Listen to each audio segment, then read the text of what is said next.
میرے نبی سے پوچھا گیا یا رسول اللہ قیامت کب آئے گی؟ آپ نے فرمایا یہ اللہ کو پتا ہے کب آئے گی۔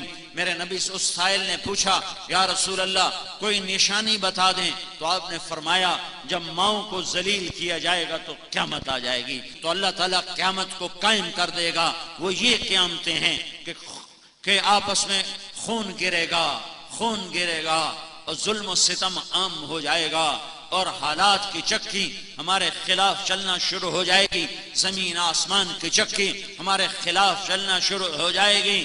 تو اس وقت ہم سارے مجمع کو توبہ کی ضرورت ہے کہ صرف میرے بھائیوں اس خون کے بہنے کے پیچھے صرف حکومت نہیں ہے، صرف سیاسی پارٹیاں نہیں ہیں، طارق جمیل کے گناہ بھی اس کے حصے میں ہیں، طارق جمیل کا گناہ بھی اس کا سبب ہے، آپ کے میرے اجتماعی گناہ بھی اس کا سبب ہیں۔ میرے نبی نے میرے حضرت اماں عائشہ سے پوچھا گیا اماں جان زلزلے کیوں آتے ہیں؟ تو حضرت عائشہ نے فرمایا جب موسیقی کی محفلیں سجائی جاتی ہیں، جب گانا بجانا عام ہوتا ہے اور شراب کھلے عام پی جاتی ہے اور زنا بے غیرتی کے ساتھ زنا کیا جاتا ہے، تو اللہ تعالیٰ زمین کو ہلا دیتا ہے اور اسے کھسکا دیتا ہے۔ جب زنا بے غیرتی کے ساتھ کیا جاتا ہے، زنا کرنے والے کو ندامت نہیں، نہ مرد کو نہ عورت کو، شراب پینے والے کو ندامت نہیں، اور جوا کھیلنے والے کو ندامت نہیں، اور چرس بیچنے والے کو ندامت نہیں، اور ہیروئن بیچنے والے کو ندامت نہیں، اور ڈاکہ ڈالنے والے کو ندامت نہیں، اور قتل کرنے والے کو ندامت نہیں۔ تو میرا اللہ ناراض ہو کر نظام کو الٹا دیتا ہے۔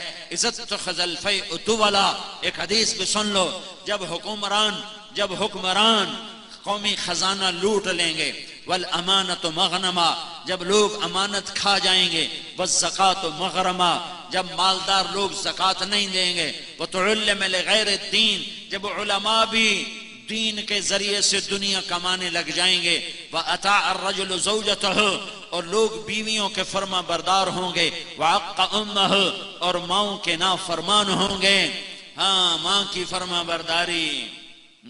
فرما برداری پھر بتاتا ہوں، وَعَقَّ أُمَّهُ وَأَدْنَى صَدِيقَهُ، اور دوست کو قریب کریں گے، وَأَقْصَى أَبَاهُ، اور باپ کو دھکے دیں گے، اور شربت الخمور، اور شراب پی جائے گی، ولبس الحریر، اور ریشم پہنا جائے گا، اور ورطفت الاصوات فی المساجد، اور مسجدوں میں نفرت کی فضا قائم ہو جائے گی، اور فرقہ واریت کی آگ بھڑک اٹھے گی، وظہرت القینات والمعازف، ناچنے والیاں گانے والیاں عام ہو جائیں گی، محترم ہو جائیں گی، معزز ہو جائیں گی۔ جب یہ سارے کام ہوں گے تو پھر میرا اللہ اپنے عذاب کے دروازے کھول دے گا، غضب کے دروازے کھول دے گا۔ جب تک توبہ نہیں کریں گے اللہ کے دروازے نہیں کھولیں گے۔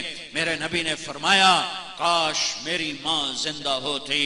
ہاں، ماں کی نافرمانی پہ قیامت قائم ہو جاتی ہے۔ میرے نبی نے فرمایا کاش میری ماں زندہ ہوتی تو میں اپنی ماں کی ایسی خدمت کرتا کہ میں عشاء کی نماز کے مصلی پہ کھڑا ہوتا اور سورۃ فاتحہ پڑھ چکا ہوتا، اور ادھر سے میری ماں مجھے کہتی بیٹا محمد، تو میں ماں کی خاطر نماز توڑ دیتا۔ یہ میرے نبی کے اخلاق ہیں، اور ہم نے کیا کیا؟ ایک دوسرے کے خون کے پیاسے ہو گئے۔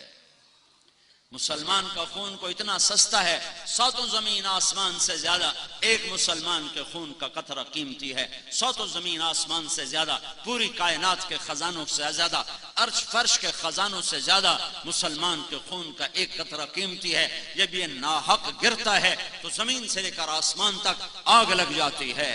اس فیصلے کا دن دنیا نہیں ہے، آگے جب اللہ بتائے گا،